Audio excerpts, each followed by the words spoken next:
प्रिय बच्चों, अपने दसम की हिंदी में बोर्ड परीक्षा में पर्यायवाची शब्द का एक क्वेश्चन रहता है जिसमें 4 शब्दों लिख करके आते हैं।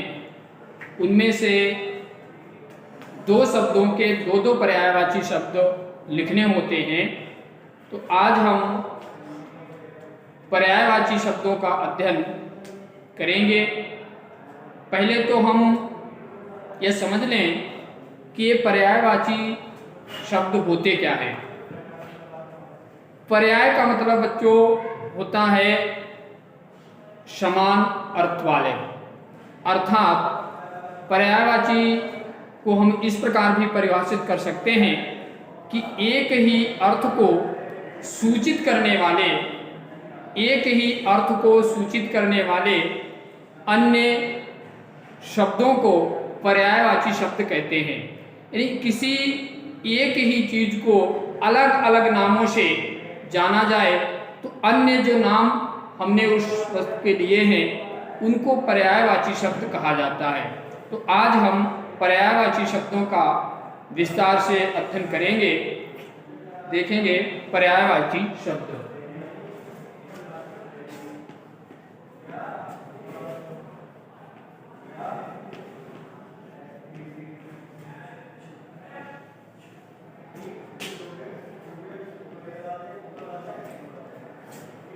एक पर्यायवाची शब्द, अभी हमने बताया कि एक ही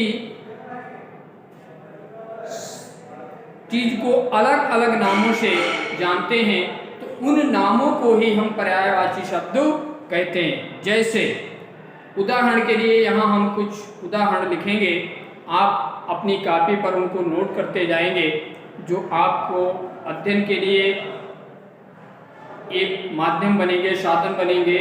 उनको बाद में देखकर आप समझ जाएंगे। जैसे मान लो हम कहते हैं अमृत, ये उदाहरण हमने ले लिया अमृत। अमृत को और हम किन किन नामों से जानते हैं ये हम अभी देखेंगे। तो 2 लिखने हैं, इसलिए हम 3 पर्यायवाची शब्द लिखेंगे। इसको हम अमृत को कहते हैं शोभ, सुधा,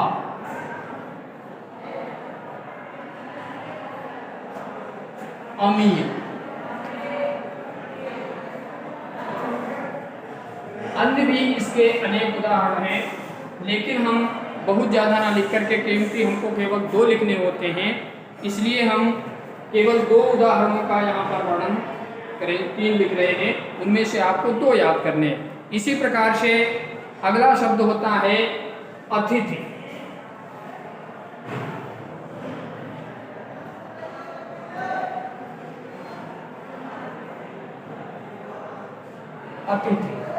अतिथि को हम इस प्रकार कह सकते हैं जिसके आने की कोई तिथि निश्चित ना हो, उसको हम क्या क्या कहते हैं?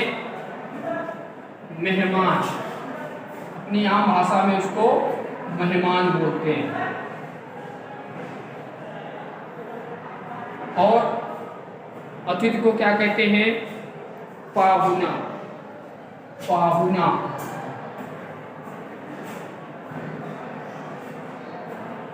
पाहुना।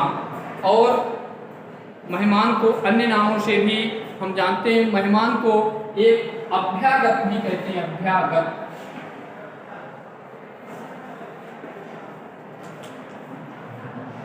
इस प्रकार अतिथि को हम अलग अलग नामों से जानते हैं। तो ये मेहमान, पाहुना, अभ्यागत, ये सभी जो हैं उस अतिथि के पर्यायवाची शब्द कहलाएंगे। इसी प्रकार से एक शब्द होता है अपमान। अपमान।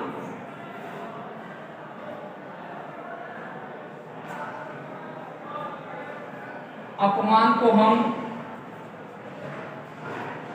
अलग अलग नामों से जानते हैं। इसके पर्यायवाची हैं निरादर, निरादर, उपेक्षा भी कहते हैं इसे, उपेक्षा।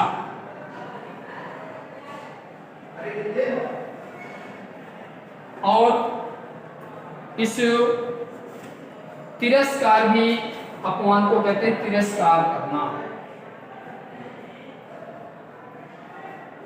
तिरस्कार।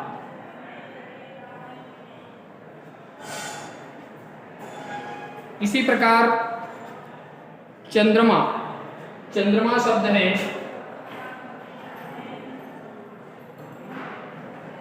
चंद्रमा को और हम किन किन नामों से जानते हैं? इसमें चंद्रमा को हम निशाकर भी कहते हैं, निशाकर, सुधाकर भी कहते हैं, क्योंकि चंद्रमा में अमृत का वास होता है और सुधा शब्द अमृत का पर्यायवाची है, इसलिए हम चंद्रमा को सुधाकर भी कहते हैं।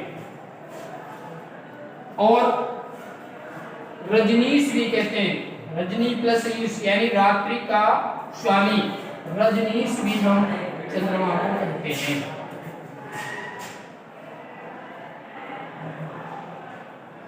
इस प्रकार अलग अलग नामों से हम चंद्रमा को परिभाषित कर सकते हैं, अर्थात यहाँ सारे नाम जो हैं वह चंद्रमा के पर्यायवाची हैं।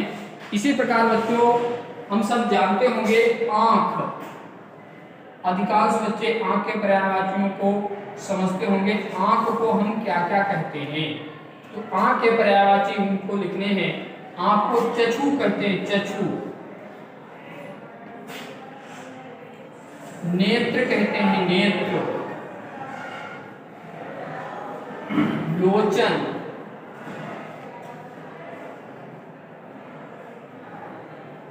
बहुत कई नाम है इसके, दृग है,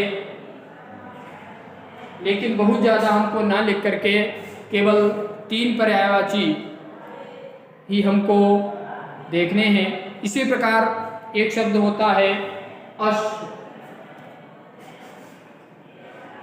अश्व, अश्व को घोड़ा भी कहते हैं, घोड़ा।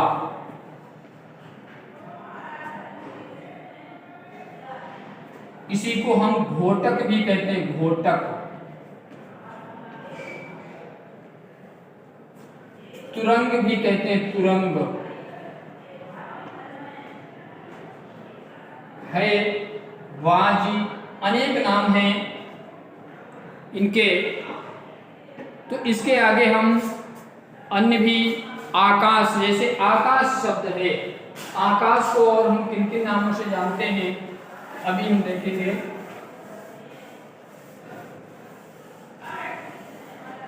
इन सभी बहुत ज्यादा, क्योंकि पर्यायवाची शब्द जो हैं वो एक अथाह सागर हैं, इसलिए सबका वर्णन करना संभव नहीं है। जो इम्पॉर्टेंट हैं, जो आपकी परीक्षा में अधिकांश पूछे जाते हैं, ऐसे शब्दों का ही हम अध्ययन केवल आज यहाँ पर करेंगे। तो ये भी हमने बताया आकाश, आकाश शब्द के कुछ पर्यायवाची शब्द लिखेंगे। आकाश को और हम क्या क्या कहते हैं? आकाश को अलग अलग नामों से जानते हैं। तो इसको गगन कहते हैं, गगन, नभ,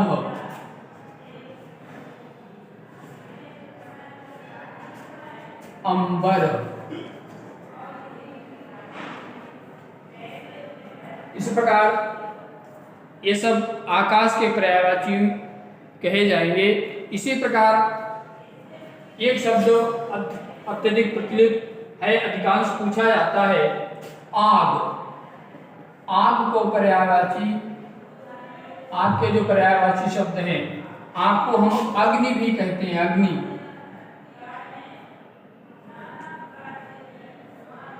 पावक भी कहते हैं, पावक। और अनल भी कहते हैं, अनल। यहां पर ये शब्द अनल लिखा है बच्चों। अनल और अनिल में कभी कभी आप कंफ्यूज हो जाते हैं। अनल जो है आग का पर्यायवाची है।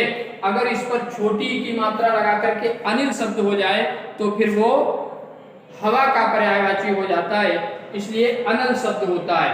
इसी प्रकार पर्वत, पर्वत के पर्यायवाची, पर्वत को हम गिरि भी कहते हैं, गिरि। पहाड़ भी कहते हैं, पहाड़। नग भी कहते हैं, नग। ये सब पहाड़ के पर्यायवाची कहे जाते हैं। इसी प्रकार ईश्वर, ईश्वर शब्द के अनेक नाम हम सभी जानते भी होंगे। ईश्वर को हम क्या क्या कहते हैं? ईश्वर को परमात्मा भी कहते हैं, परमात्मा। और क्या कहते हैं? भगवान भी कहते हैं, भगवान। कुछ लोग ईश्वर को भगवान के नाम से भी जानते हैं। ईश भी इसको कहते हैं, ईश।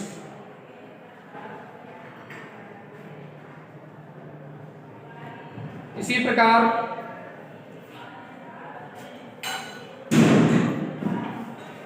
प्रातः, प्रातः को अलग अलग नामों से हम किस प्रकार परिभाषित करेंगे? प्रातः,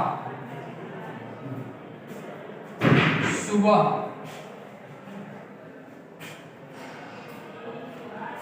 भोर, बिहान,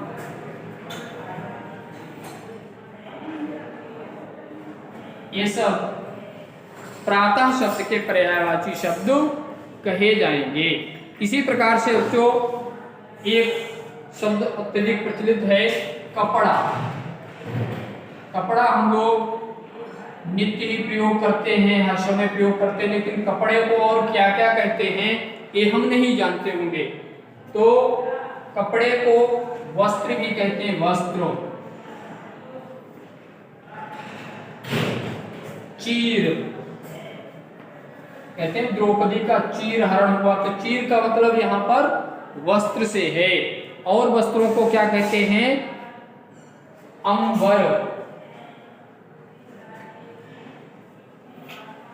बच्चों एक आकाश का भी पर्यायवाची हमने लिखा तो उसमें अंबर शब्द आया, और यहाँ कपड़े का जो पर्यायवाची शब्द है उसमें भी अंबर आया। तो अंबर शब्द जो है वो कपड़े का भी पर्यायवाची है और आकाश का भी पर्यायवाची है, ये हमको ध्यान रखना है।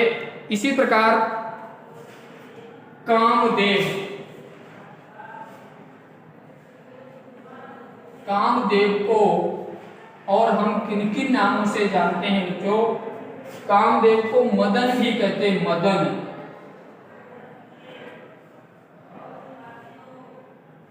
अनंग, अनंग का मतलब है जिसका अंग ही ना हो, तो कामदेव को हम अनंग के नाम से भी जानते हैं। और मनसिज भी कहते हैं, मनसिज। ये सारे शब्द कामदेव के पर्यायवाची हैं। इसी प्रकार और हम कुछ शब्दों को देखेंगे। कृष्ण का नाम हम सभी ने सुना है, तो कृष्ण को भी अलग अलग अनेक नामों से जाना जाता है। तो कृष्ण के जो पर्यायवाची हैं उनको हम जरा अध्ययन करेंगे। कृष्ण, कृष्ण को क्या क्या कहा जाता है? गोपाल भी कहते हैं, कृष्ण को गोपाल। और नंद किशोर भी कहते हैं, नंद किशोर।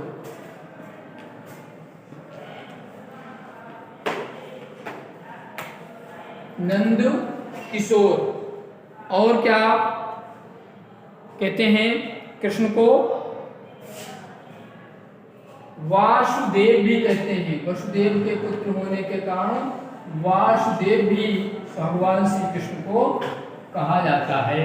तो ये सारे शब्द जो हैं भगवान कृष्ण के पर्यायवाची हैं। इसी प्रकार से एक शब्द आता है पक्षी।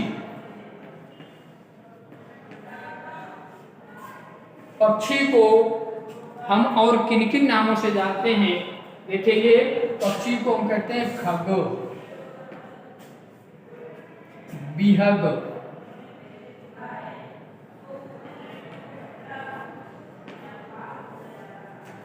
एक और शब्द है जो आप कभी नहीं भूलेंगे, पतंग। आप लोग खूब उड़ाते होंगे, तो पतंग जो है पक्षी का पर्यायवाची है, पतंग।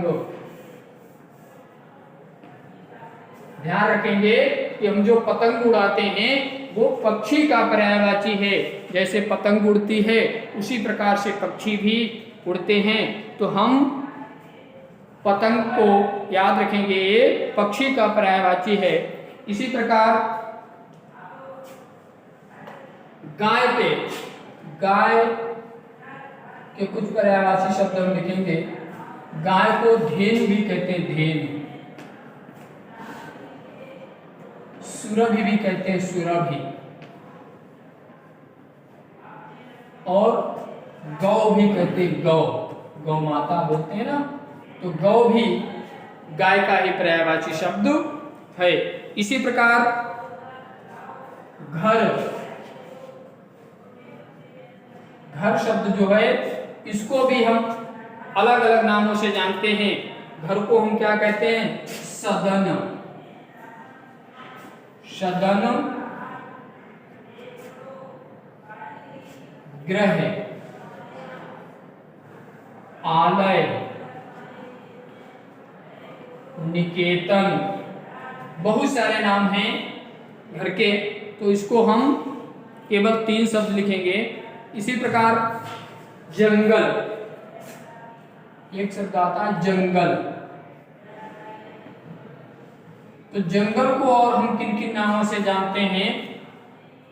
गिरी को, उसको जंगल को हम अरण्य भी कहते हैं, अरण्य। विपिन भी कहते हैं, विपिन।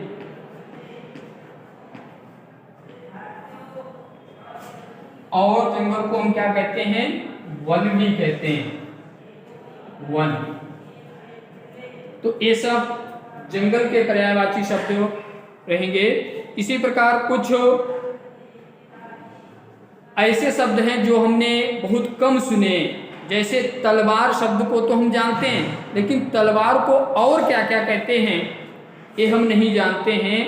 तो आज हम तलवार के कुछ पर्यायवाची शब्द यहाँ पर लिखेंगे, उनको ध्यान रखेंगे।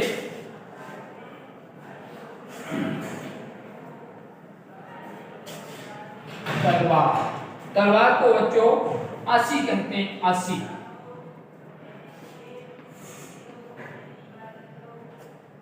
कृपाण भी कहते हैं, कृपाण।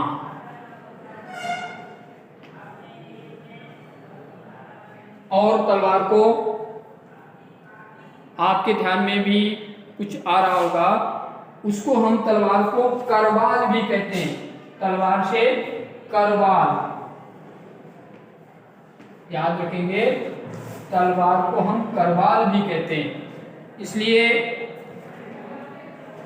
इसी प्रकार कुछ शब्द और भी अभी देखेंगे।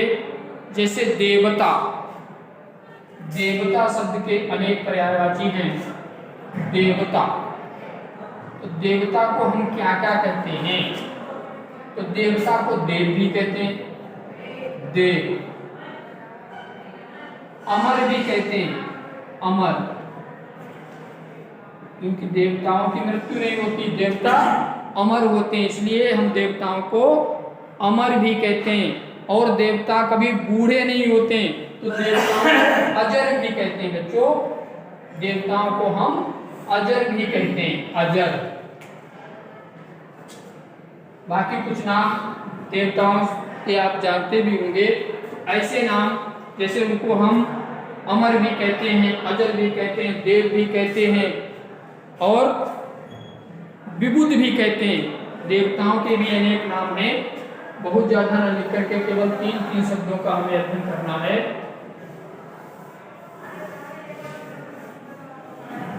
कुछ शब्द अभी और देखेंगे।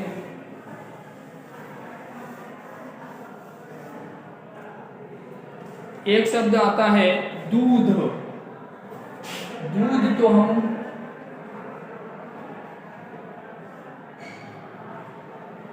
सभी पीते हैं दूध, लेकिन दूध को और किन किन नामों से जानते हैं ये हमको पता नहीं होगा। तो आज हम दूध के कुछ और नाम आप लोगों को बताएंगे। घर पर जाकर के प्रयोग करके देखेंगे, मम्मी से मांगेंगे दूध ना कह करके उनको अन्य नामों से, क्या वो समझ पाती हैं या नहीं। तो उनको समझाने का हम प्रयास करेंगे कि दूध को हम क्या क्या और कहते हैं। देखिए दूध को हम क्षीर भी कहते हैं, क्षीर।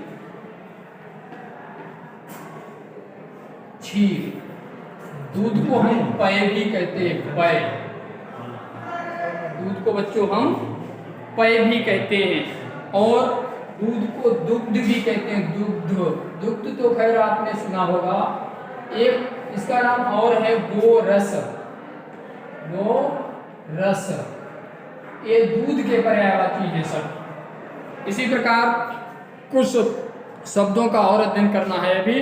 नदी शब्द, नदी। नदी को और हम किन किन नामों से जानते हैं। नदी को हम सरिता भी कहते हैं, सरिता। और नदी को क्या कहते हैं? नदी को हम तटनी भी कहते हैं, तटनी।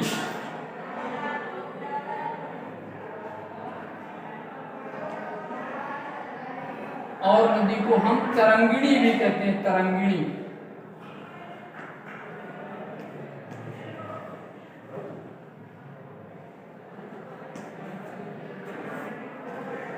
तो इस प्रकार हम नदी को अलग अलग नामों से जानते हैं। इसी प्रकार नारी शब्द हम सभी ने सुना है, नारी जिसको स्त्री कहते हैं। तो नारी को और हम क्या क्या कहते हैं?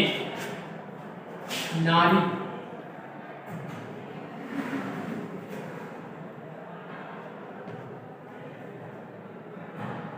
नारी को और किन किन नामों से जानते हैं?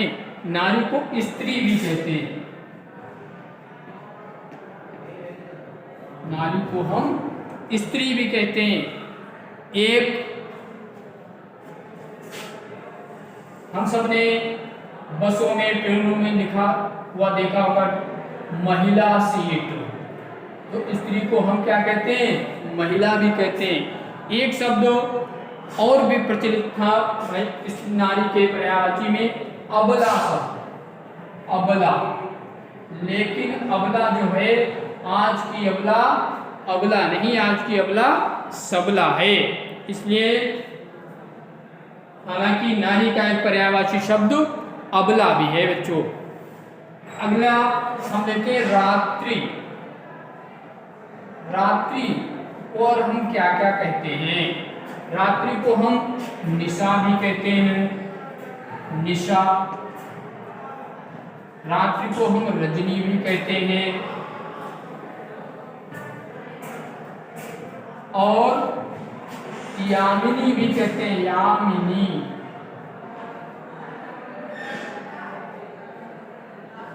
रात्रि को हम यामिनी भी कहते हैं। इसके अलावा हम नाव सुनी होगी आपने, नाव। नाव शब्द सुना होगा। इस नाव को और क्या क्या कहते हैं? नाव को हम नौका भी कहते हैं, नौका। नाव को हम तरणी भी कहते हैं, तरणी।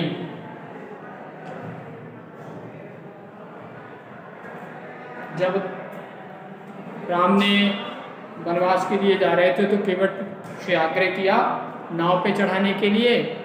तो उसने कहा था, जब तक हम आपके पैरों को नहीं धोएंगे तब तक हम आपको अपनी नाव पर नहीं चढ़ाएंगे। और नाव को हम जलयान भी कह सकते हैं, जलयान।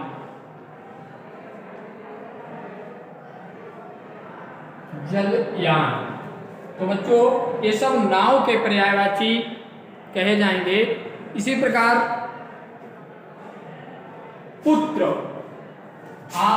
हम सभी किसी न किसी के पुत्र हैं, लेकिन पुत्र को और क्या क्या कहा जाता है? तो प्यार से देखा होगा आपने, आपके मम्मी पापा आपको बेटा बुलाते हैं, बेटा। जब बहुत आपसे खुश होते हैं, आप कोई अच्छे काम करते हैं, तो आपको बेटा कह के बुलाते हैं। तो बच्चों, पुत्र का एक पर्यायवाची बेटा भी होता है। और तनय, तनय, तनय शब्द भी पुत्र का ही पर्यायवाची होता है।